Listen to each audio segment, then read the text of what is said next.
A man awaiting death. A nation plunged into chaos. A revelation that would change the destiny of humanity. Imagine witnessing the moment when God tears the veil between heaven and earth and chooses only one man to write down the greatest secret in history. Have you ever wondered why out of the 66 books of the Bible, Isaiah is considered the most extraordinary? Why he is called the evangelist of the Old Testament? What is it about his words that made even Jesus quote him more than any other prophet today? You are going to discover something that will forever change the way you read the Bible. Get ready, because what you're about to hear is not just history. It's a secret code reserved for our generation. A book that foretold the virgin birth 700 years in advance, that described the crucifixion with terrifying precision before crosses even existed, and that painted the most accurate portrait of the Messiah. This content is free, but the impact it can have on your life is profound. If this message touched your heart, return it with a simple gesture. Subscribe to the channel and turn on notifications. This helps us keep spreading the word every day. And what if I told you that Isaiah didn't just speak about the past, but brought direct messages for our generation, with warnings and promises being fulfilled before our very eyes? Do you know why Isaiah is called the fifth gospel? Because it contains 66 chapters, just like the 66 books of the Bible. The first 39 speak of judgment, like the Old Testament, and the last 27 of hope, like the New Testament. Coincidence? Impossible. What you are about to discover will take your breath away, because Isaiah holds prophecies so accurate, so impossible to predict, that skeptics have searched for answers for centuries and failed every time. Get ready for a journey that will transform your faith, because by the end of this story, you will never see the Bible the same way again. That year, Jerusalem was shrouded in shadows. The death of King Uzziah had cast a deep wave of fear and insecurity across the entire kingdom of Judah. In the streets, panic flowed like water, silent yet visible in the eyes of every person. The king had ruled for 52 long years, bringing prosperity and safety. But now, his death seemed to announce a dark and uncertain time. Isaiah, a young priest from an honored lineage, watched it all with growing concern. He had grown up hearing stories of God's greatness, witnessing the temple rituals since childhood. But now, it seemed Jerusalem had lost its way. Corruption and idolatry had begun to seep into the very heart of the holy city. Nobles and priests, who were meant to be examples of righteousness, now sought only their own gain. Isaiah felt deeply troubled. Sitting in a small chamber near the temple, Isaiah meditated in silence. The wind howled, slamming the windows with force, as if warning of what was to come. He felt that something was about to change drastically, though he couldn't say exactly what his heart was. Restless, filled with a mix of fear and anticipation, suddenly the door burst open, shattering the silence. "Brother Isaiah, Brother Isaiah," shouted Jeremiah, his close friend. "Have you heard the news? The borders are under threat. The Assyrians are marching against us. They say, with Uzziah dead, we are easy prey." Isaiah took a deep breath before answering. "And our people?" Jeremiah. "How are they reacting?" Jeremiah lowered his head. "Dejected, desperate, lost. Some speak of forming alliances with nations that worship other gods." Isaiah's expression grew even darker. "Jeremiah, our salvation does not lie in human alliances. We must return to the God of our fathers." Jeremiah looked deeply into Isaiah's eyes. But who will listen in times like these? Who will hear your words? Isaiah remained silent for a moment, gazing at the horizon, where dark clouds began to gather. Perhaps no one will hear me now, but someone must speak. Someone must remind our people who the true king is. Jeremiah nodded, moved by his friend's unwavering conviction. Later, walking toward the temple, Isaiah saw men arguing anxiously in the streets and women weeping for their sons who might soon be called to war. An elderly priest approached with a disheartened look. Young Isaiah, do you truly believe God still hears us? Look around you. God has abandoned us. Isaiah replied calmly but firmly, God would never abandon us.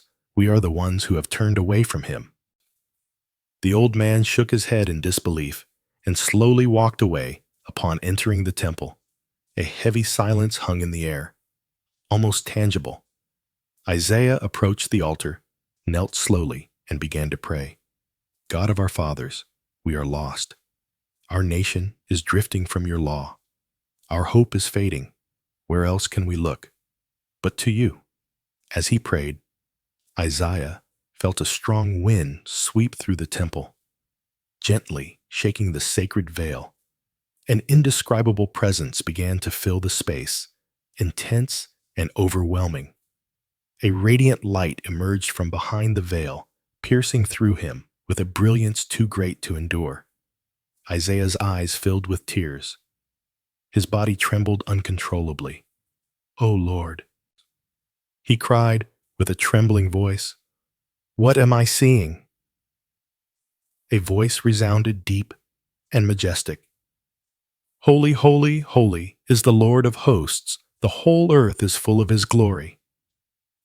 Isaiah fell to the ground, unable to withstand the force of the vision, feeling completely unclean and unworthy. He cried out in despair, "I am ruined, for I am a man of unclean lips, and I live among a people of unclean lips, and my eyes have seen the King." The Lord of hosts, a celestial being, swiftly flew to the altar, taking a burning coal with tongs. Isaiah felt his heart pounding. The being approached with calm and mercy, reaching out the coal toward the young priest's lips. "Do not fear, Isaiah," the celestial being said in a gentle yet firm voice. "This coal has touched your lips. Your guilt is taken away. Your sin is forgiven." The pain Isaiah felt was deep burning but liberating. Then the divine voice echoed again throughout the temple. "Whom shall I send? Who will go for us?" Isaiah slowly raised his head.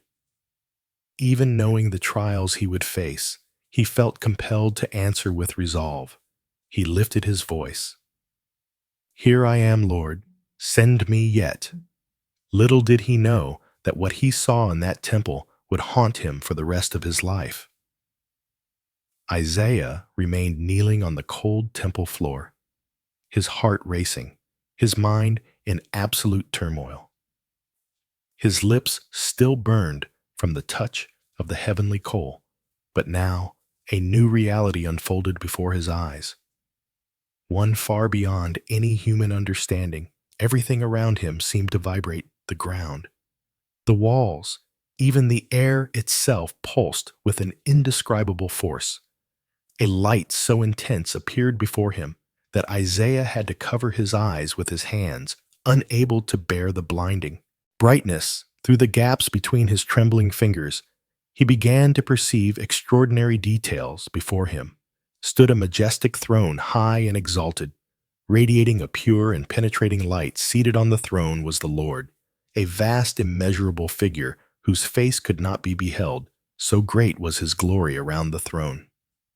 Celestial beings with 6 wings flew continuously. Isaiah watched, both fascinated and terrified, as 2 wings covered their faces to their feet, and with the other 2 they hovered in the air. A deep and powerful melody echoed throughout the temple, repeating without ceasing. "Holy, Holy, holy is the Lord of hosts.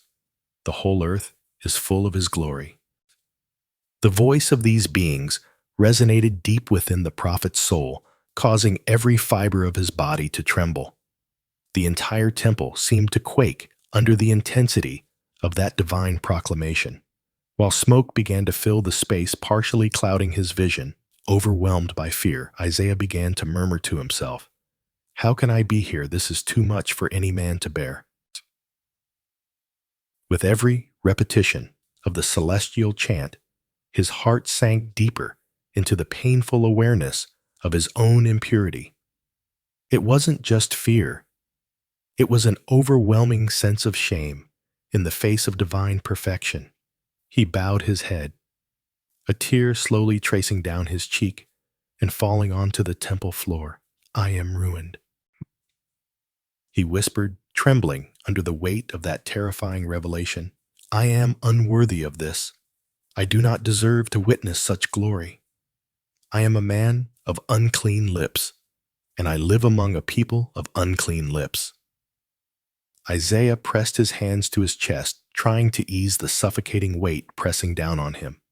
His breathing grew difficult, his body weakening under the magnitude of the vision. "Why have you brought me here, Lord?" He groaned, feeling completely unable to withstand such holiness as he remained kneeling. The voice that echoed throughout the temple seemed to intensify even more. The young priest realized that the very foundations of the temple were trembling beneath the force of the celestial proclamation. Isaiah began to sob deeply, recognizing the gravity of his own condition before the perfect holiness that surrounded him. "There is no salvation for me here," he whispered, desperate. "I am before the living God. No mortal can survive his presence." Suddenly, a shadow fell over Isaiah, interrupting his despairing thoughts. He slowly lifted his head and saw one of the seraphims swiftly approaching.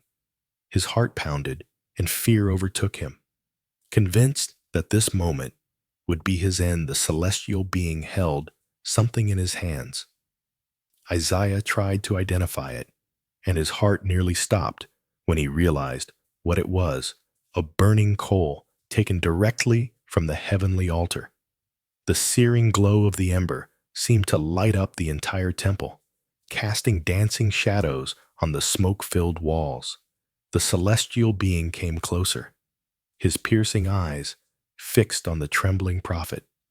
"No, Lord, I cannot bear this," Isaiah pleaded, trying in vain to retreat. The being landed gently before him, holding the glowing coal firmly in one hand. His eyes radiated calm and assurance. "Isaiah," said the celestial being with a deep and comforting voice, "this coal will touch your lips to purify you. Do not be afraid." Before Isaiah could react, he felt the searing heat of the coal touch his lips. The intense pain was mixed with an indescribable sense of relief and cleansing. He cried out, not from the physical pain, but from the overwhelming shock. The celestial being smiled gently as he withdrew the coal from Isaiah's lips. "Your guilt has been removed. Your sin is forgiven." Still stunned by the intensity of the moment, Isaiah slowly lifted his eyes to the glorious throne before him. He felt incredibly light, as if a crushing burden had been completely lifted from his heart. Then, a powerful and profound voice resounded once again, this time with a clarity that could not be ignored. "Whom shall I send, and who will go for us?" The divine voice seemed to penetrate Isaiah's very bones, filling him with supernatural conviction. Without thinking of any future consequences, Isaiah responded immediately, his voice firm and resolute. "Here am I, Lord, send me." But even as he spoke those words, a chill ran down his spine.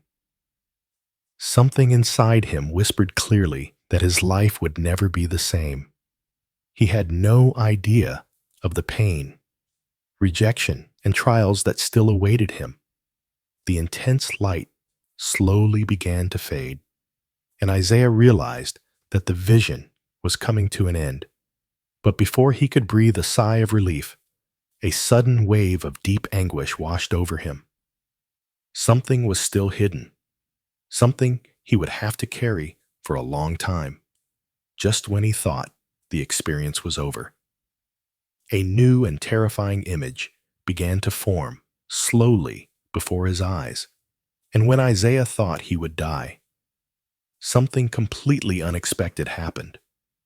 The heat still burned on Isaiah's lips, even after the celestial being had withdrawn with the burning coal. The sensation of fire remained pulsing intensely. It was a pain mixed with a strange sense of relief, as if with every passing second, something impure was being torn from within him.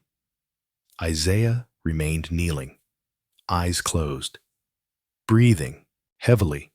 His body trembled, his hands, resting on the cold temple floor, could barely support his weight. It was as if he stood between life and death, between the human and the divine. A soft yet firm voice broke the silence. Rise. Isaiah, he opened his eyes with effort. Before him, still hovering in the air, was the seraph who had touched his lips.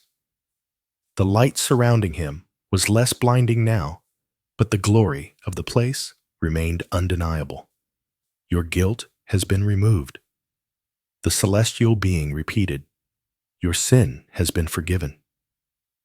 Isaiah, his voice asked, why? Why me?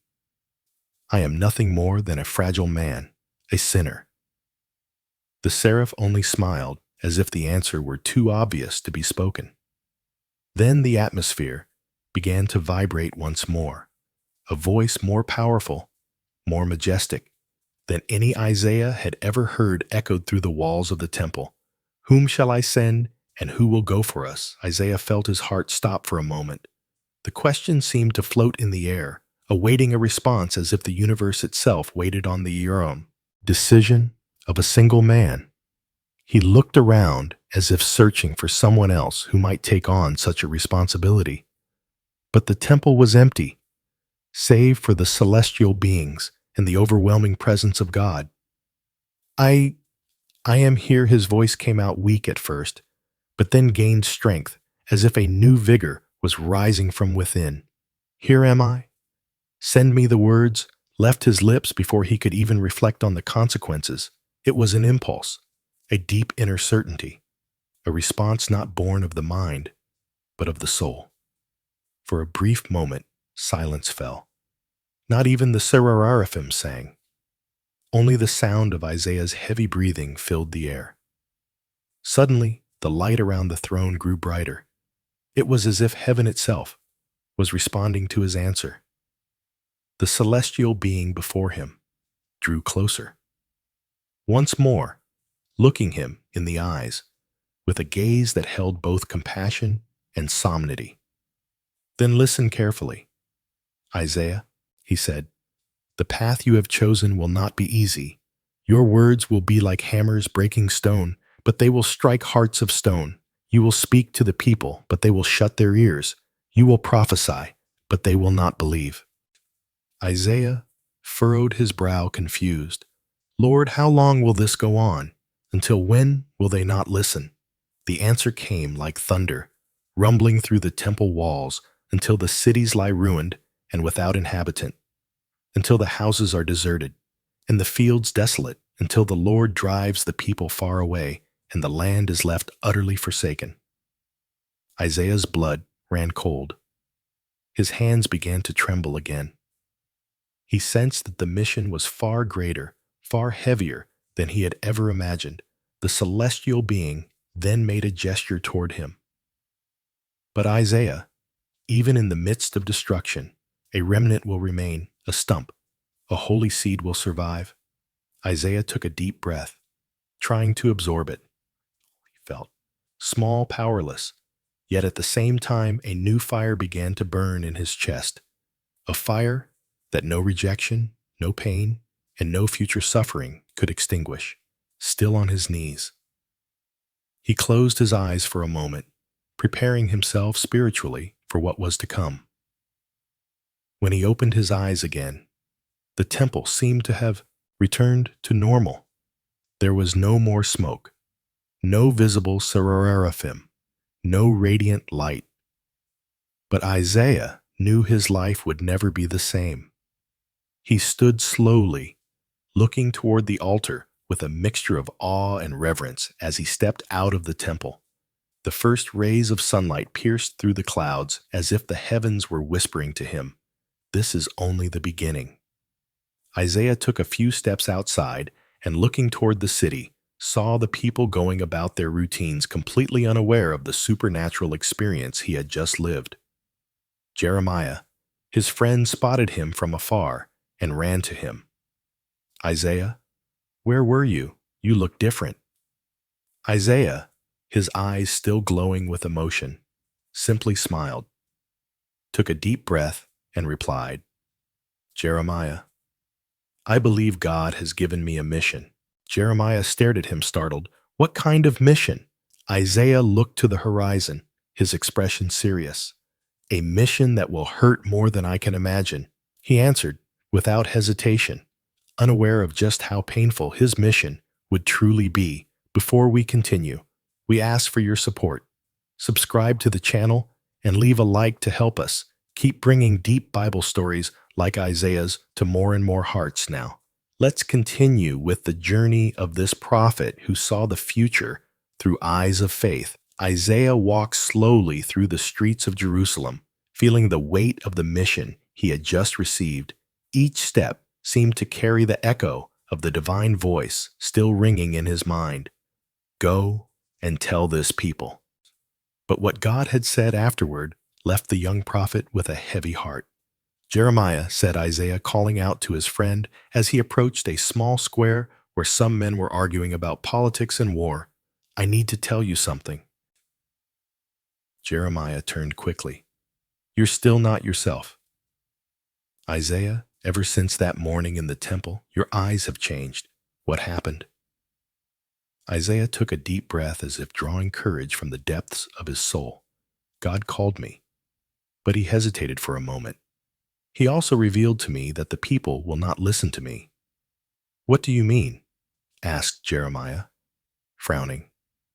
God said, "They will have ears, but not hear, eyes, but not see. Their hearts will become hardened."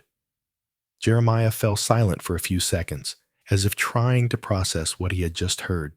"So you're saying God is sending you to preach already, knowing that no one will listen exactly?" Isaiah replied, his gaze sorrowful. "My mission is to proclaim Jeremiah, even if no one wants to hear."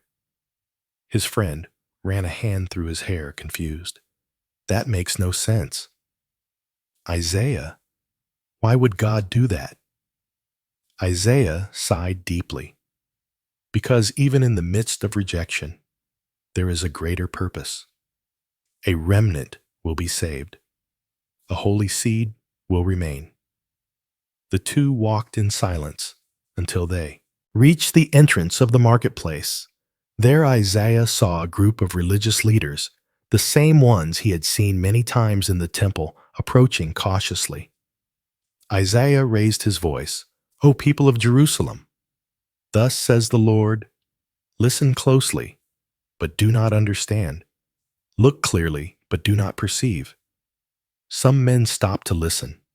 Others simply shook their heads, laughing with disdain. Another prophet, with words of doom.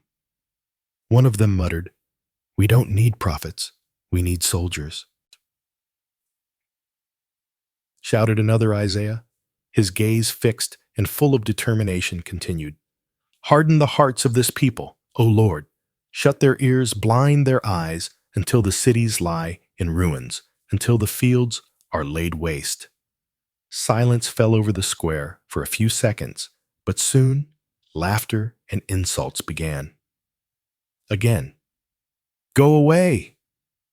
Isaiah shouted, an elderly man. "We don't need your threats." Jeremiah approached his friend. grabbing him by the arm. "Let's go." "Isaiah?" "They're not ready to listen." As they walked away, Isaiah suddenly stopped and looked back. Something inside him told him that this initial rejection was only the beginning of a long and painful road that night back in his small home. Isaiah knelt and prayed, "Lord, how long? How long will I preach and not be heard? How long will I watch my people drift further and further from you?" The answer came as a deep whisper in his mind. Until the land is devastated, until chaos covers the cities, until only a burned stump remains. But from that stump, life will rise again. Isaiah slowly opened his eyes, feeling a mix of fear and hope. Days later, the news began to arrive. Enemy troops, advancing hunger, injustice, rising in the streets. The words Isaiah had prophesied were beginning to come true before his very eyes, and still the people remained indifferent. One morning, while passing through the marketplace, Isaiah heard a group of women weeping. Another village was destroyed. One of them lamented. Isaiah clenched his fists. "They must hear, they must understand," he muttered to himself. Jeremiah appeared from around a corner. "Isaiah, are you going to keep going until my last breath?" he answered. Resolute, Isaiah knew his journey would be marked by pain, rejection, and solitude, but something inside him told him that God's purpose was greater than he could possibly understand at that moment. But the greatest revelation of all was still to come. Days in Jerusalem had become more tense. Each morning brought bad news: battles lost, failed political alliances, hunger in nearby villages. Isaiah walked the streets observing the weary faces of his people. He knew his mission was to proclaim, even if no one listened. But that didn't lessen the weight in his heart. One cloudy afternoon, Isaiah was summoned to the royal palace. King Ahaz, now on the throne, appeared insecure, hesitant, and overcome with fear. The threat of invasion from the kingdoms of Israel and Syria had driven the monarch into panic upon entering the throne room. Isaiah immediately sensed the tension. Armed guards murmuring advisors, pale faces filled with worry. "Isaiah," the king called out in desperation, "what does your God say about all of this? We're surrounded by enemies. My heart is consumed by fear." Isaiah took a deep breath. He closed his eyes for a brief moment, drawing strength. Then he stepped closer to the king. "Hear me, O house of David. Do not fear the two smoldering stubs of firewood, those kings of Syria and Israel." He began with a firm voice. "King." Ahaz looked at him anxious. "But how can I not be afraid?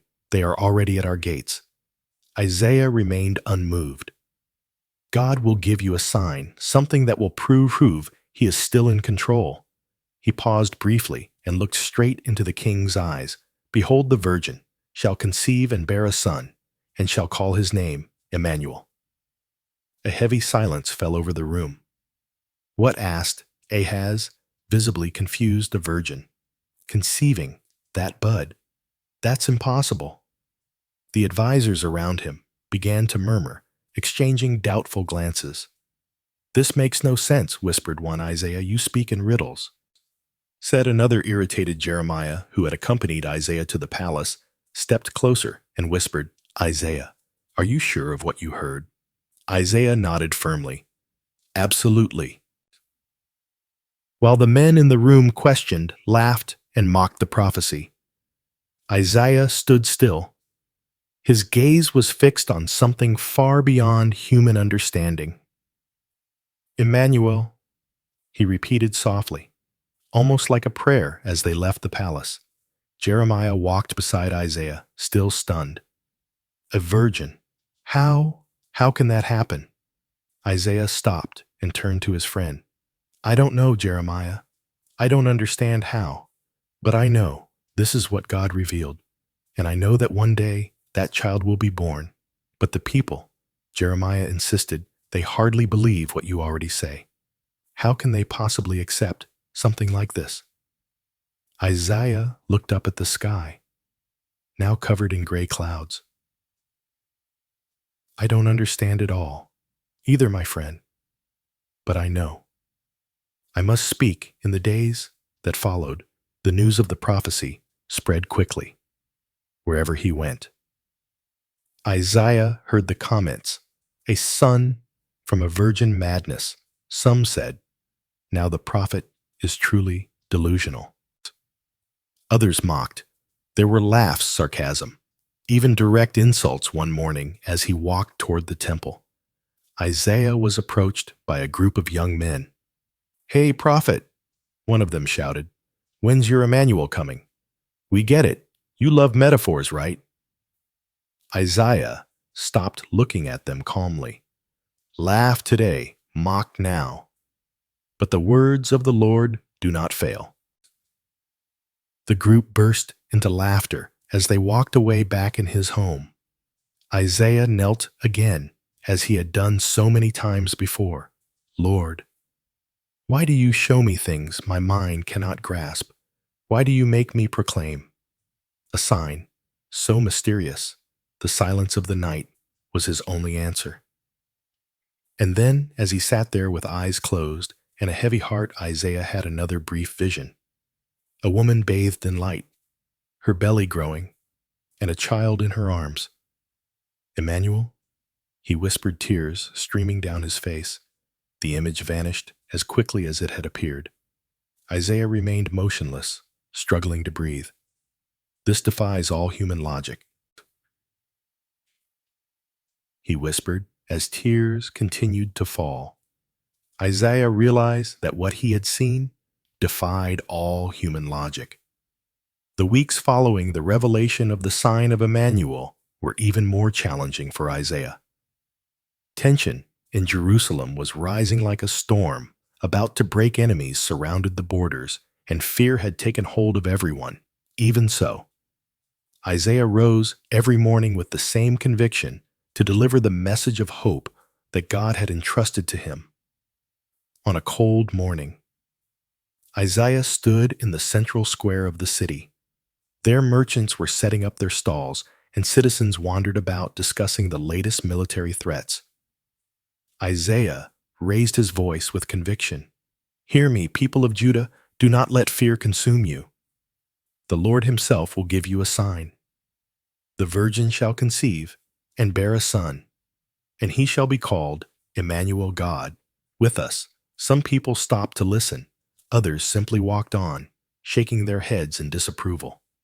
From the crowd, a man shouted mockingly, Ah, the dreaming prophet returns, with his messages of doom and impossible promises.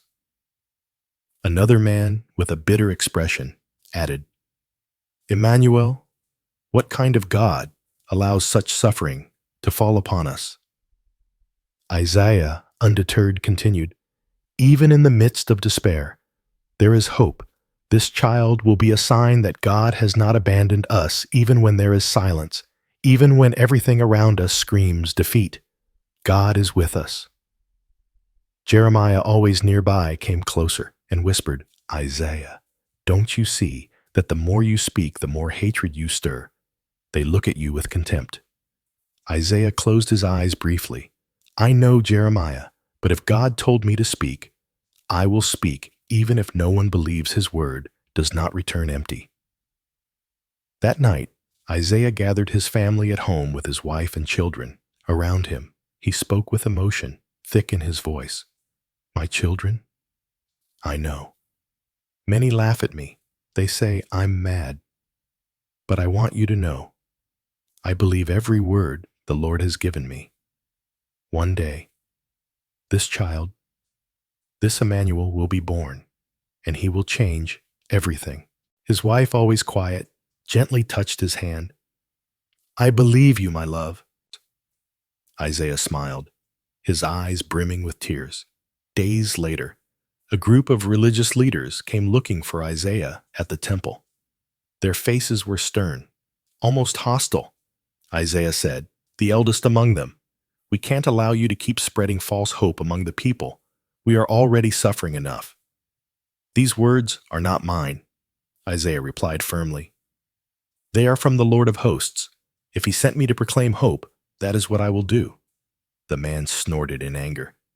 "Then may your God protect you, because the people are tired of empty promises." As the leaders walked away, Isaiah remained there alone in the temple, his eyes fixed on the altar. "Lord, I am tired. My heart aches, but I will not back down that night." Isaiah had a brief dream in the dream. He saw a small boy running among the olive trees with a peaceful smile and a serenity that seemed to wrap around everything. "Emmanuel," he whispered, as he awoke, his face wet with tears. But even in that image of hope, Isaiah sensed that there was something greater, something still hidden from his understanding. The sign of the Virgin was only the beginning. But it was only a sign. The greatest mystery remained hidden. The days dragged on, and Jerusalem remained submerged in uncertainty. Military threats were increasing, and hunger was beginning to invade the poorest homes. The people walked the streets with their heads down, their eyes dull, carrying on their backs the heavy weight of hopelessness. Isaiah, however, remained steadfast every morning before the sun had even risen. He climbed one of the hills near the city to pray. "Lord," he whispered. His eyes lifted to the still dark sky. "You are weary. We are on the verge of collapse. We need a word, a sign, a light." That morning, while still on his knees, something extraordinary happened. Isaiah felt his body tremble. A new vision filled his mind. It was as if the heavens had opened before him. He saw a child, but not an ordinary child. There was a special glow around him, as though the very glory of God rested upon that small figure. A heavenly voice echoed, "For unto us a child is born, unto us a son is given, and the government shall be upon his shoulders, and his name shall be called Wonderful Counselor, Mighty God, Everlasting Father, Prince of Peace." Isaiah opened his eyes, startled. His heart raced. "A Prince of Peace," he whispered, still trying to grasp the meaning of what he had just seen. Without wasting a moment, Isaiah descended the hill and ran through the streets of Jerusalem. He found a small group gathered at the entrance to the marketplace, and without hesitation began to proclaim, "Listen, people of Judah. There is hope. The Lord has revealed to me that a child will be born. He will bring government justice and everlasting peace. His name shall be Wonderful, Counselor, Mighty God, Everlasting Father, Prince of Peace." People stopped, some curious, others skeptical. A middle-aged man, dressed as a merchant, crossed his arms and shouted, "Another child." Isaiah, wasn't the story of Emmanuel enough? And now you come with yet another prophecy. A woman holding her small child in her arms asked hesitantly, "When Isaiah, when will this child be born? We're tired of waiting." Isaiah took a deep breath. "I don't know when, but I know that God fulfills what he promises." Jeremiah, always at his side, pulled him into a corner. "Isaiah, do you realize what you're doing? Every new word you speak seems to divide the people even more. Some are starting to believe, but many others are turning against you." "I know, Jeremiah, but the message is not mine." Isaiah clenched his fist firmly. I cannot remain silent that night, lying on his small bed. Isaiah could barely sleep. The words of the vision echoed endlessly in his mind. Prince of Peace, mighty God, everlasting Father, Lord, how can a simple child bear such grand titles? He asked in prayer. Who will this son be? How will we recognize him? The following days were even more difficult. Each time Isaiah rose to speak in public, the tension grew. Some religious leaders began to spread rumors that he was going mad. They claimed his visions were just the result of exhaustion and despair. One afternoon, Isaiah was walking through the temple corridors when he was approached by a group of priests. Isaiah said, the eldest, in a tone of authority, "We want you to stop speaking about these children. You're confusing the people." Confusing, Isaiah replied, his eyes filled with determination. "Am proclaiming the truth. God is speaking truth," mocked another priest. "What kind of God promises salvation through a child? Where is the army? Where is the strength we need?" Isaiah took a deep breath.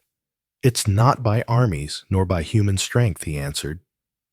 "God's answer will come in a way you do not expect." The priests walked away laughing, while Isaiah stood there, eyes fixed on the altar, his heart heavy that same night while praying at home. Isaiah had another brief vision.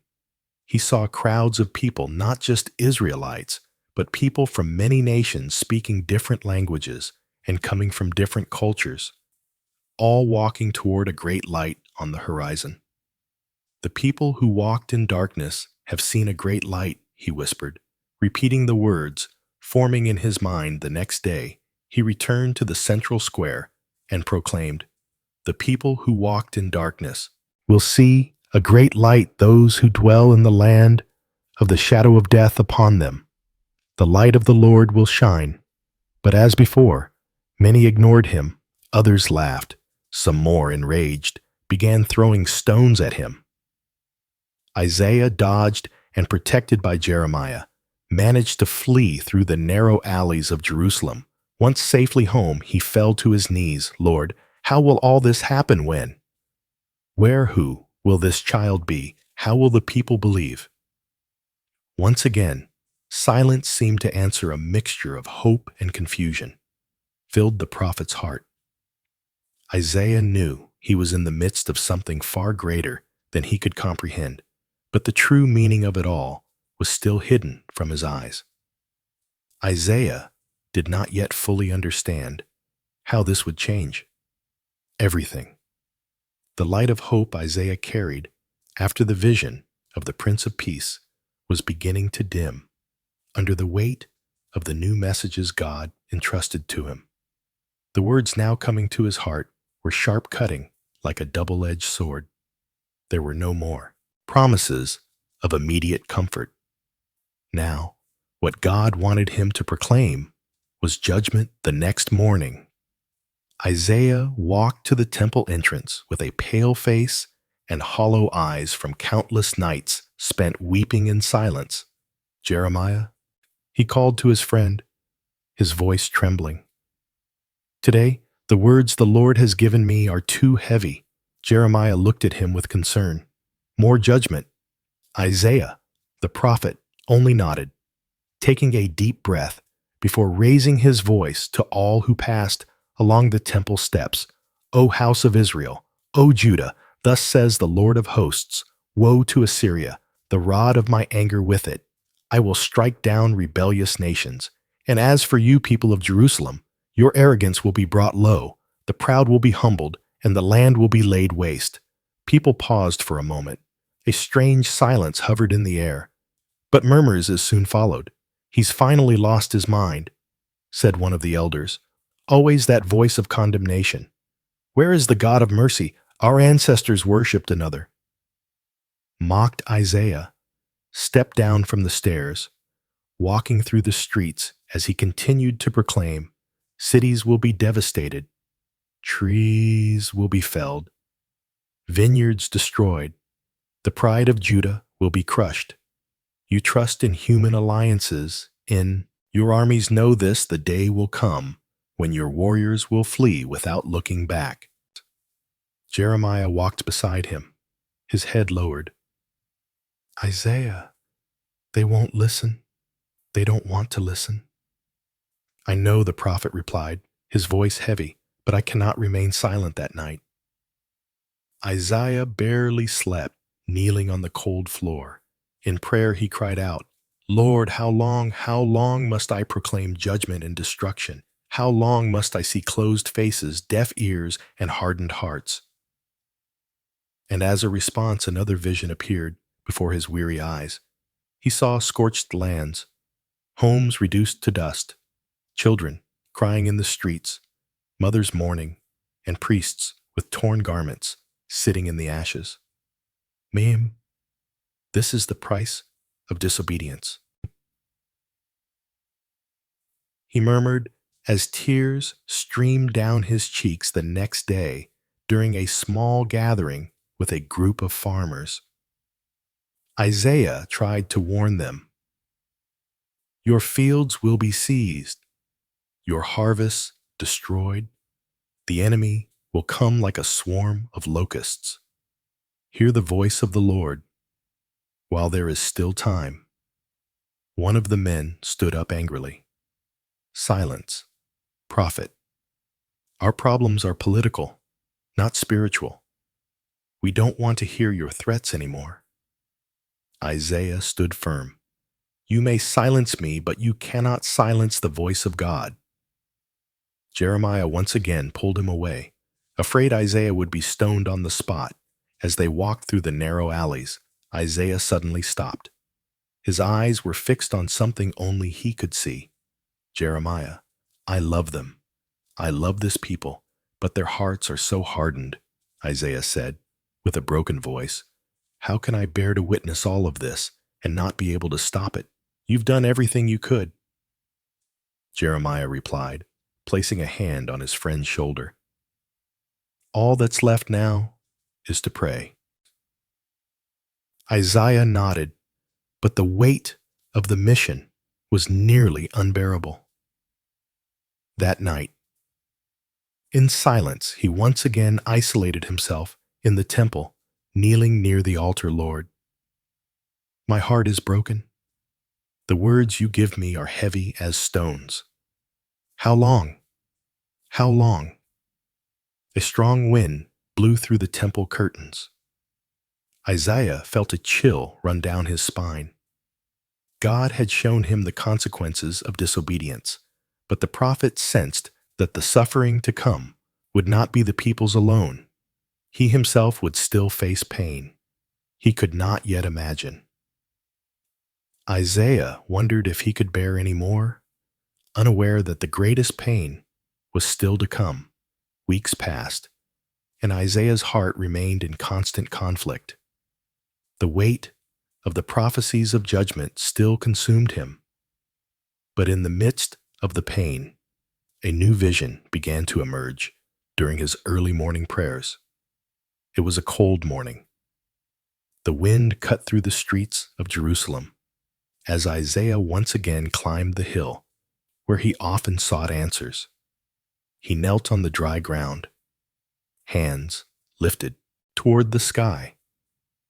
Lord, how long will I see only destruction? How long will you show me only judgment? As he prayed, his eyes closed, and then a new scene began to form before him. It was not a vision of war, nor of ruin, but of a man of humble appearance, with a marked face, shoulders bent, as if carrying an invisible burden. Isaiah squinted, trying to see more clearly. Who is this? He whispered. As the vision became clearer, a soft yet firm voice echoed in his mind. Here is my servant, whom I uphold, my chosen one in whom my soul delights. I will put my spirit upon him, and he will bring justice to the nations. Isaiah opened his eyes, breathing rapidly, Sweat dripped from his forehead despite the morning chill. "A servant," he murmured, rising slowly. "Who is this man?" That very day, as he walked through the narrow streets of the city, Isaiah passed familiar faces. Some looked at him with disdain, others with pity. He knew his reputation among the people was increasingly damaged. But in that moment, none of it mattered. His mind was completely consumed by the image of the servant upon meeting Jeremiah again. Isaiah decided to share what he had seen.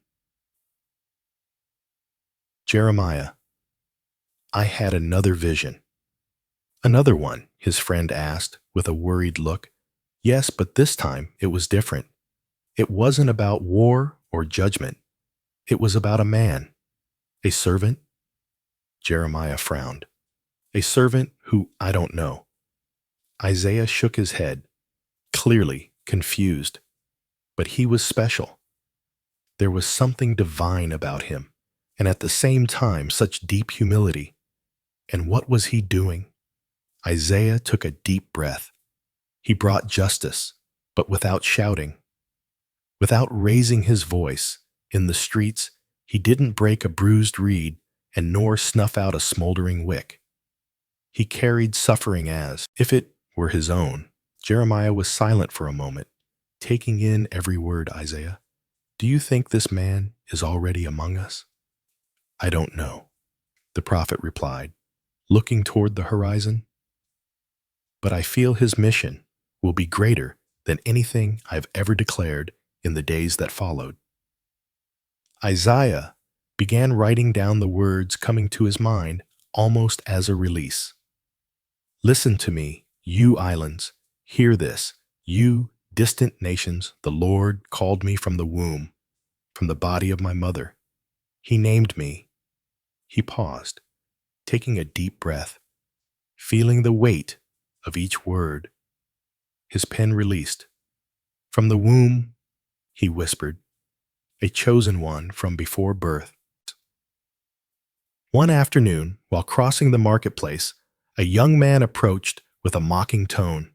"Hey, prophet, now you're talking about a mysterious servant who's next an invisible king." An army of angels' laughter erupted around him. Isaiah said nothing, but inside the inner conflict grew that night, lying in bed. Isaiah couldn't sleep. The images from the vision haunted him. The face of that servant, the look of compassion, the expression of suffering and determination. At once he rose and walked to the small table where he kept his scrolls and began writing again. "I have made you a light to the Gentiles, that you may bring my salvation to the ends of the earth." Isaiah paused for a moment, staring at the phrase, "a light to the Gentiles." That was unimaginable salvation, not just for Israel. He ran his hands over his face, trying to sort through his thoughts. What does all this mean? Lord, who is this servant? Why does he carry so much suffering? A chill ran down his spine. For the first time, Isaiah had the impression that the story being revealed to him went far beyond his understanding. Isaiah was on the verge of discovering something that would change everything. He believed. Little by little, Isaiah's words about the servant began to echo more loudly through the streets of Jerusalem.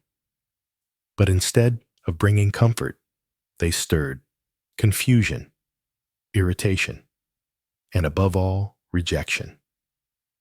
On a cloudy morning, Isaiah stood at one of the busiest street corners in the city. His voice rang firm, yet heavy with sorrow. "Listen, O house of Israel, the Lord has revealed his servant, a man of sorrows, acquainted with suffering, despised and rejected by men." Passers-by stopped for a moment. Some looked with disdain, others with indifference. "There he goes again," muttered a merchant, "always speaking of suffering. Who wants to hear about that? We want to hear about victory." about salvation, not about pain. Isaiah continued, ignoring the piercing gazes around him. The servant will offer his back to those who strike him, and his cheeks to those who pull out his beard. He will not hide his face from insults or spit. He will be humiliated, yet he will not open his mouth to defend himself. Suddenly, a stone flew and hit the ground just beside his feet. "Ignia!" shouted a man, with hatred in his eyes. "I'm done with your words of doom."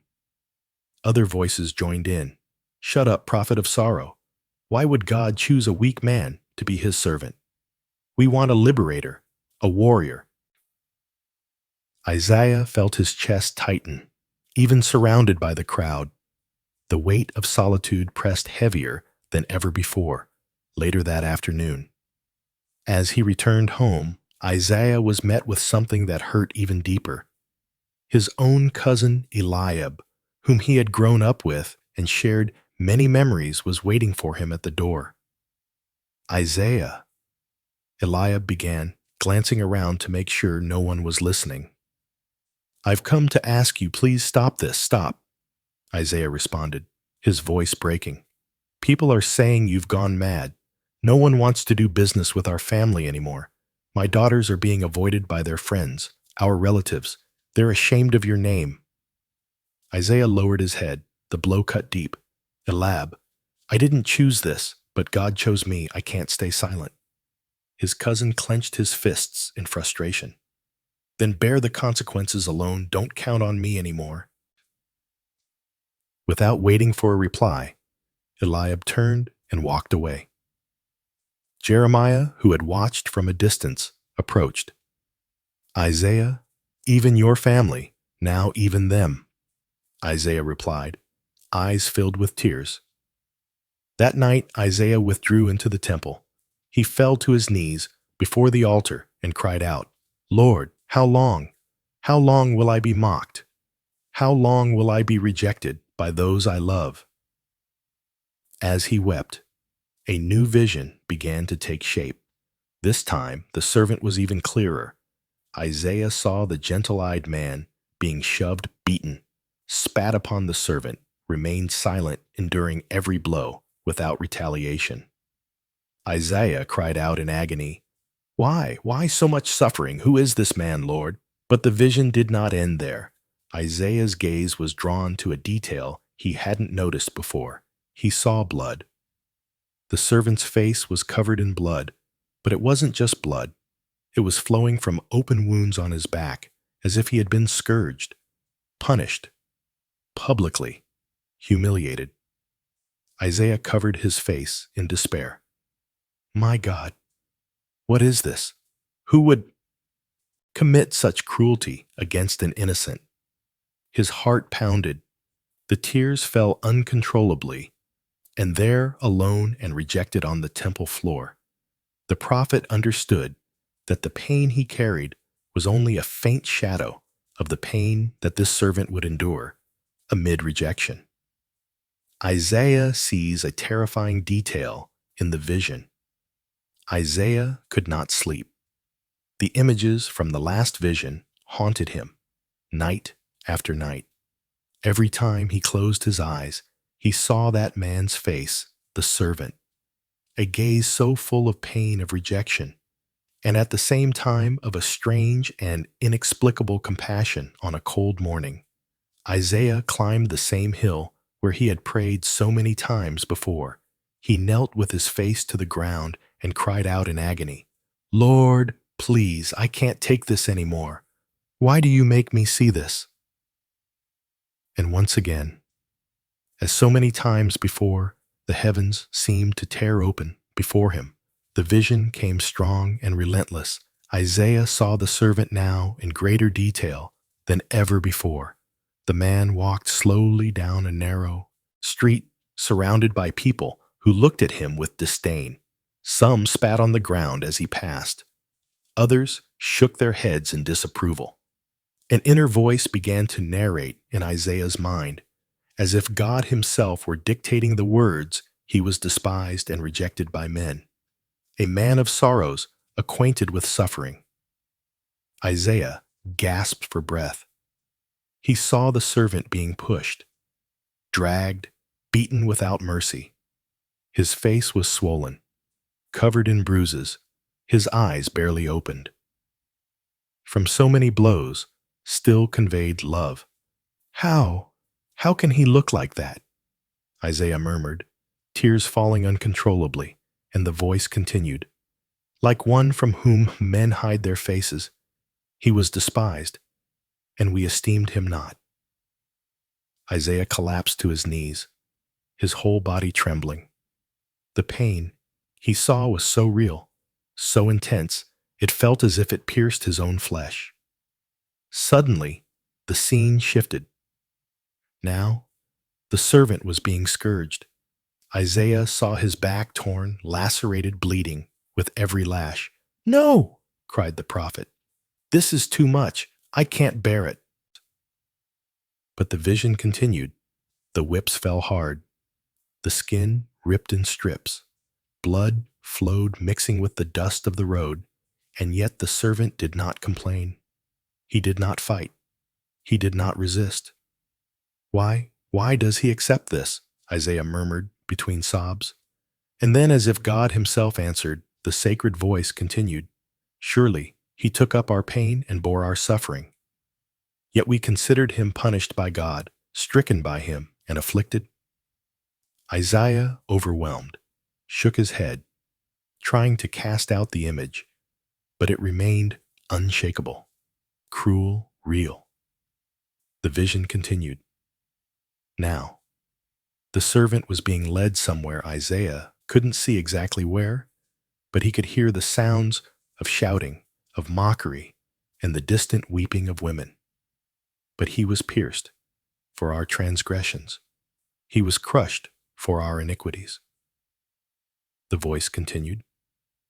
Isaiah felt his strength leave him.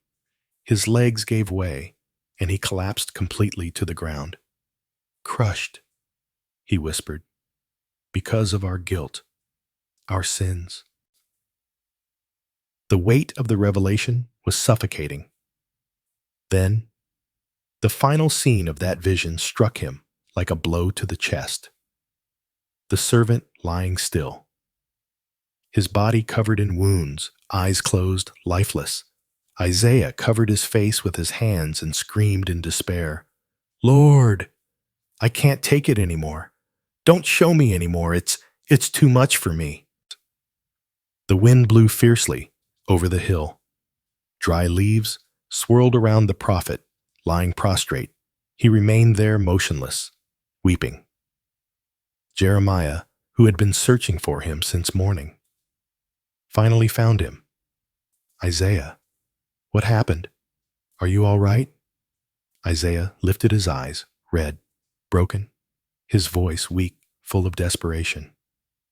"No, Jeremiah, I'm not what I saw. What God showed me, I feel I can't bear it anymore." Jeremiah helped him to his feet, but Isaiah knew what he had just witnessed was only the beginning of a far greater suffering. He felt he could endure no more. Not knowing this was only the beginning, Isaiah could barely lift himself from the ground after the vision of the wounded and humiliated servant. The images were still etched into his mind with terrifying clarity. The words he had heard echoed like a silent thunder in his heart. Even as he walked home, his legs felt like lead. Each step was dragged forward, as if the weight of all the pain he had witnessed rested upon his shoulders. Jeremiah walked closely behind, watching with deep concern. "Isaiah," he said gently, placing a hand on his shoulder. "Ever since that vision, you barely speak, barely sleep. What did you see?" Isaiah stopped, took a deep breath, and replied in a low voice, something that Jeremiah, something I can't even explain. "It's as if heaven itself wept, as if the judgment I always proclaimed wasn't falling on the guilty, but on someone innocent that night." Isaiah locked himself in his writing room. He took up his scroll, his inkwell, and began to write, his hands trembling as he poured out what his soul could no longer contain. The words flowed like a river, painful and inevitable, but he was pierced for our transgressions. He was crushed for our iniquities. The punishment that brought us peace was upon him, and by his wounds we are healed. Isaiah paused. The tears fell. Unnoticed, the inkwell slipped from his hand, staining the parchment. He took a deep breath, trying to control his emotions. Pierced, he whispered, but as how? He placed a hand over his heart, feeling it tighten. The images returned with force, the servant now bound to something. Isaiah looked closer. Wood arms stretched out. Hands and feet pierced by something he had never seen before. What is this? He whispered, struggling to comprehend. It was a form of execution. Isaiah had never known. No records of such a method existed in his time. It was something cruel, slow, prolonged suffering. The vision continued.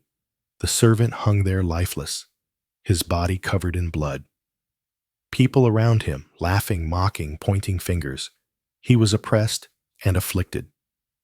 Yet he did not open his mouth, like a lamb led to the slaughter. And as a sheep, before its shearers, is silent. So he did not open his mouth. The words came as if God himself whispered them to his heart. Isaiah dropped the quill and covered his face with both hands. Why, Lord? Why does this man endure all of this without complaint? Why doesn't he defend himself? He cried in despair. He recalled the trials he had seen in Jerusalem, men screaming, struggling for their lives before the judges. But the servant, he remained silent. How can someone be condemned unjustly and still accept it? The questions pounded in the prophet's mind in another quick vision. Isaiah saw the servant's body being taken down from that wooden structure. A man gently wrapped him in a cloth, carried him to a new tomb carved into rock. He was assigned a grave with the wicked and with the rich in his death. Isaiah murmured, shocked by the accuracy of the images. The tears returned now heavier. It makes no sense.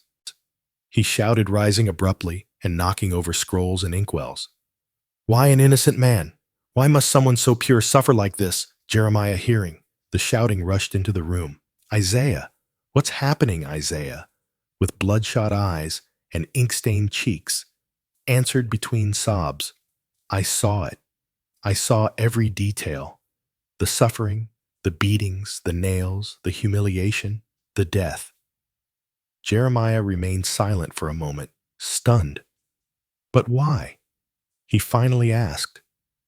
Isaiah looked at his friend, his eyes filled with pain and awe. Jeremiah, he said, his voice low but firm. It wasn't for his sins, it was for ours. All the guilt, all the pain that was ours was laid upon him. His friend stepped back, as if trying to process those words. But Isaiah, he stammered, this is too cruel. No one would do that for a people who rejected him. Isaiah slowly nodded. No one, except someone sent directly by God. Someone with a purpose far beyond our understanding. Silence filled the room. The two stood there motionless, immersed in the weight of that revelation. Isaiah picked up the scroll again and continued to write, even as his hand trembled. Though he had done no violence, nor was any deceit in his mouth, he knew that no matter how much pain these words carried, they had to be written. They were words that would outlive generations, yet, as he immersed himself in the images of suffering, something new began to appear. At the end of the vision, something Isaiah could not yet fully grasp, but that left him even more unsettled. He saw a light, something beyond death, a detail that should not exist, something that defied all logic of what he had just witnessed. Isaiah stopped writing, took a deep breath, and whispered to himself with a dazed look, "This is impossible." Isaiah realized he was not just describing suffering, but something unimaginable. Isaiah remained motionless, his eyes fixed on the scroll, his hand still trembling over the wooden table. The images of the servant's suffering, humiliation, and death were far too vivid in his memory, as if he had been present in every moment, feeling every blow, every tear, every muffled groan. But now, something new, something that defied all human logic, began to take shape in his mind as he tried to finish writing the final lines about the servant's death. A sudden light invaded his vision. It was no ordinary light. It was intense, almost blinding. Isaiah instinctively closed his eyes. Yet the scene unfolding before him remained clear, astonishingly clear.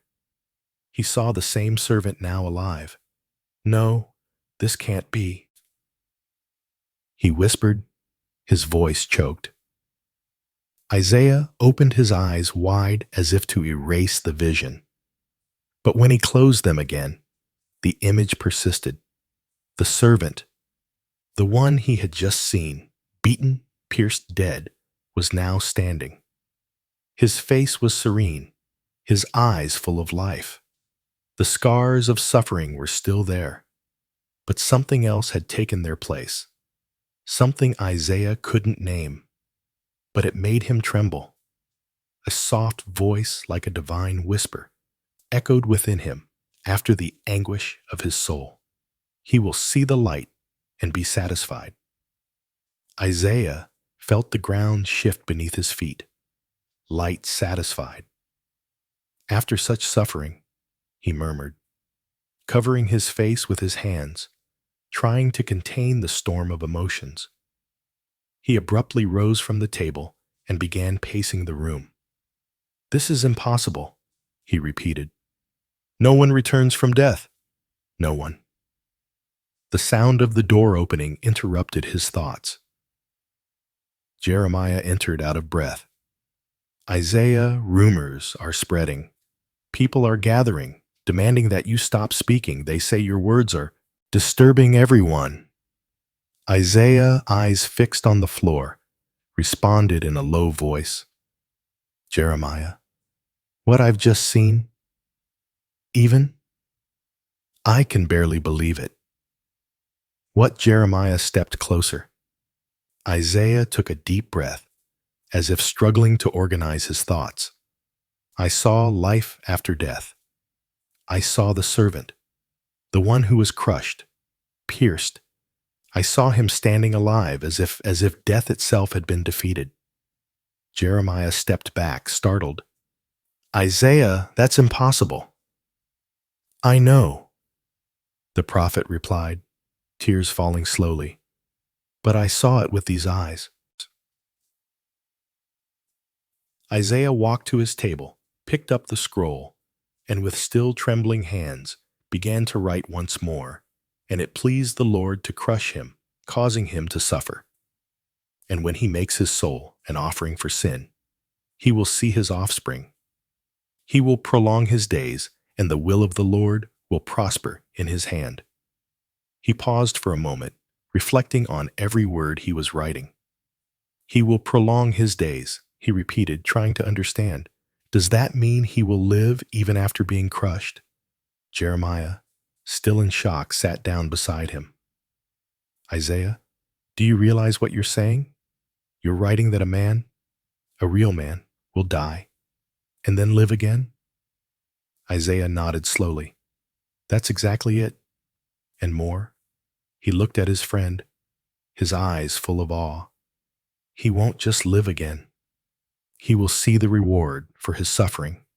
He will witness the fruit of his sacrifice, as if death didn't have the final word over him." Silence filled the room. Isaiah knew that revealing this to the people would bring even more mockery, more rejection, more pain? Who would believe in a resurrection? Who would accept such an outrageous prophecy? He closed his eyes, took a deep breath, and still on his knees, whispered a prayer. Lord, I'm standing at the edge of something my mind cannot grasp. I need understanding. I need your strength in that moment. As the wind blew gently through the half-open window, Isaiah felt a new conviction begin to grow in his heart. Something great, something too revolutionary to comprehend. Alone was being written through his hands. Isaiah knew he was standing at the edge of something far too revolutionary to understand. Alone, the days in Jerusalem remained heavy as if the very air carried the weight of Isaiah's prophecies. Each message he announced seemed to tear away a bit more of the people's hope.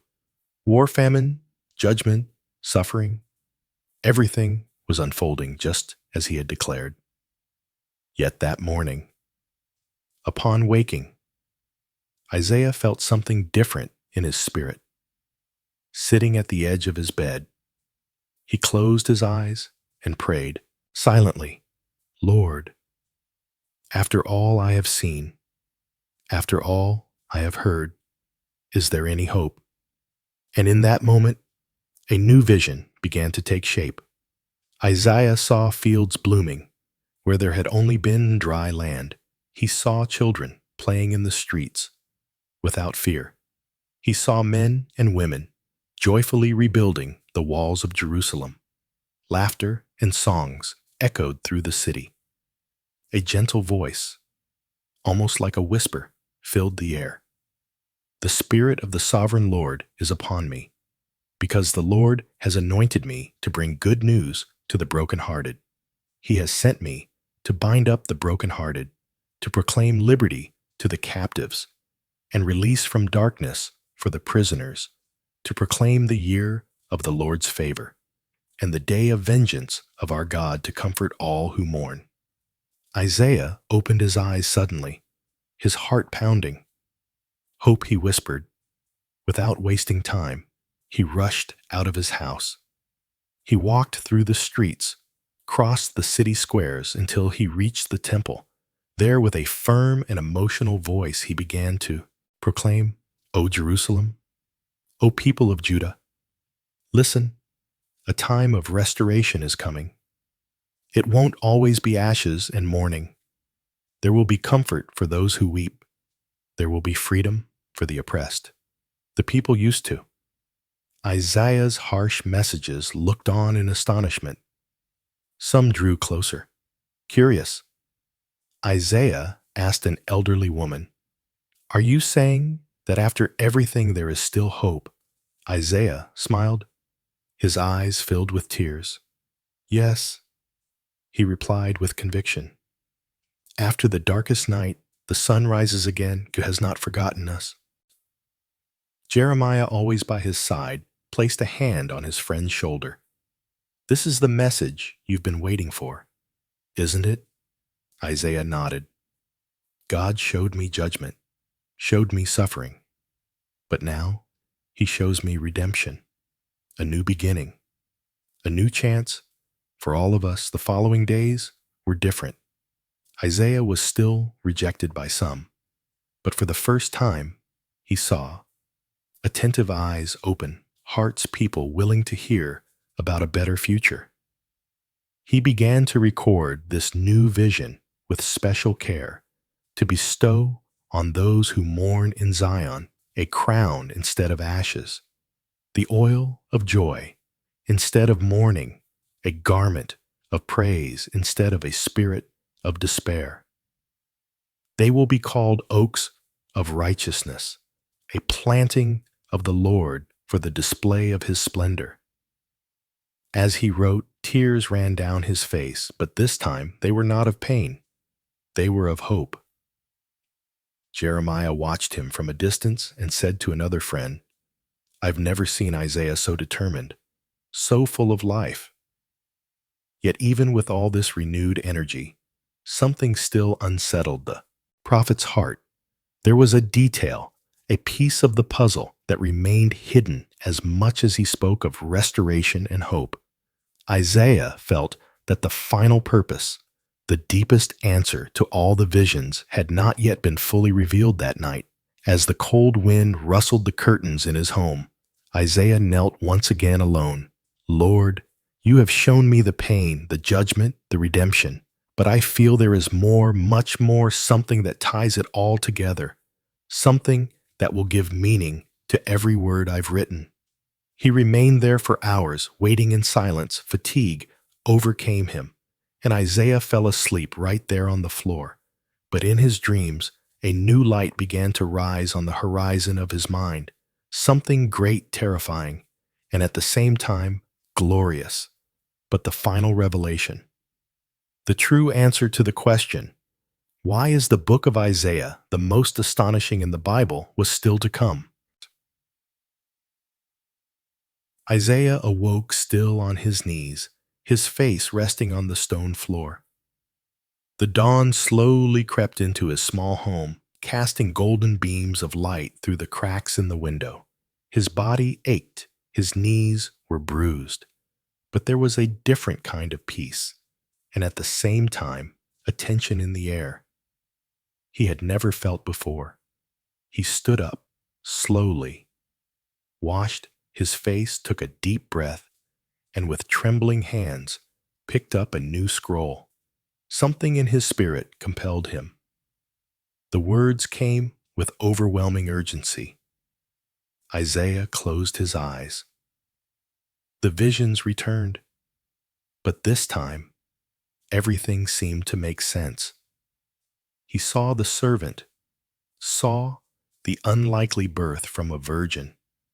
He saw the child grow full of wisdom, bringing comfort to the afflicted, healing to the sick, freedom to the oppressed.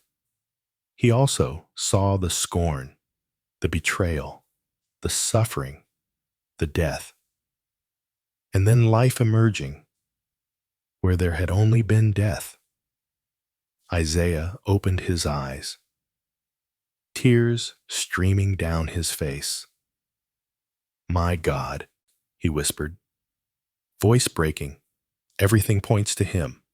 Everything I saw, every word I declared. It's about one single man, one single Savior." Jeremiah rushed into the room, calling out to him, "Isaiah, are you okay? You look pale." Isaiah looked at him, with eyes shining as if seeing beyond what human eyes could perceive. "Jeremiah, I understand now. Finally understand." Understand what Isaiah took a deep breath and answered, a mix of emotion and awe in his voice. All the visions, every word of judgment, every promise of redemption, every image of suffering and glory, it all points to the Messiah, the servant, Emmanuel, the Prince of Peace. They are all him. One man, one plan, one Savior. Jeremiah stood in silence, stunned. "But Isaiah, how can that be? You're speaking of things that will happen centuries from now. How can you be so certain?" Isaiah picked up the scroll and with a firm voice recited, "He shall see the fruit of the travail of his soul, and be satisfied by his knowledge. My righteous servant shall justify many, for he shall bear their iniquities." The prophet set down the pen, his eyes brimming with tears as he looked at his friend. "I am writing the gospel itself. Even before it happens." Jeremiah dropped into a seat, speechless. "This is unbelievable," he muttered. Isaiah continued, "The nations will see him. Kings will shut their mouths because of him. He will be exalted, lifted up, and greatly glorified. But before that, he will be rejected, pierced, crushed for us." Isaiah rose, walked to the window, and gazed at the horizon. "I don't understand." all the details, Jeremiah, but I know one thing. One day, when this servant comes, he will fulfill everything God has shown me. Every word, every tear, every promise. His friend, still in shock, asked in a low voice, "And the people, Isaiah, will they believe?" Isaiah smiled, his expression a blend of pain and hope. Some will, others won't. But when it all happens, when every prophecy is fulfilled, the whole world will know. He closed his eyes, breathed deeply, and with his gaze fixed on the heavens, declared aloud, "For the Lord of hosts has spoken, and his word never fails."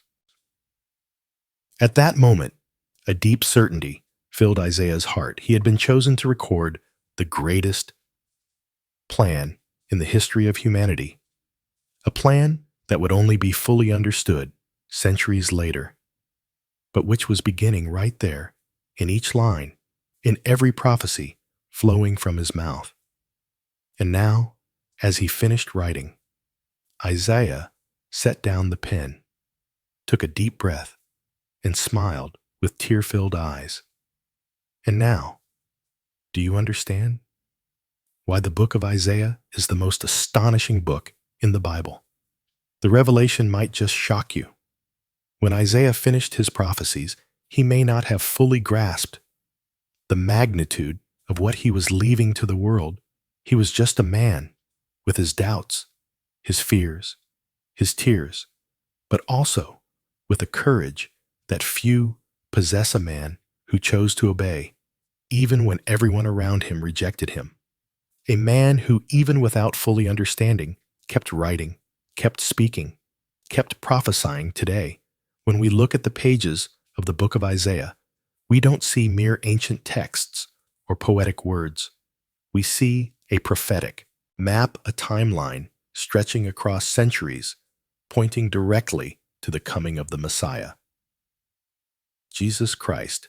Every detail described, from the virgin birth to the brutal suffering from rejection to resurrection, was fulfilled with a precision that defies all human logic. And what about the prophecies yet to be fulfilled?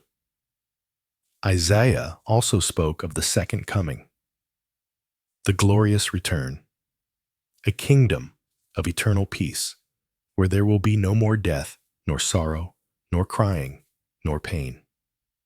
Isaiah 25:8. Isaiah's words are an invitation, a call for you to choose to trust, just as he did, even in the face of rejection, to proclaim hope, even amid crisis, to believe in God's promises, even when everything around you screams the opposite. If Baisha, centuries before Christ, could see so clearly what we would only come to understand much later, imagine what God can still reveal to you today. And so the question that echoes into our time is simple yet powerful. What about you? Are you ready to live with the same faith and courage as Isaiah? Are you ready to believe that just as every word from that time was fulfilled, God's promises for your life will also come true? The book of Isaiah is not just history. It is living testimony that God speaks. And when he speaks, nothing can stop his word from being fulfilled. Rise, believe, proclaim, because the same God who called Isaiah is calling you today. If you enjoyed this story, 2 more videos featuring equally inspiring biblical characters will now appear on your screen. Click watch, subscribe to the channel, and leave a like. May God speak to you, just as he spoke to Isaiah in the most unexpected moments.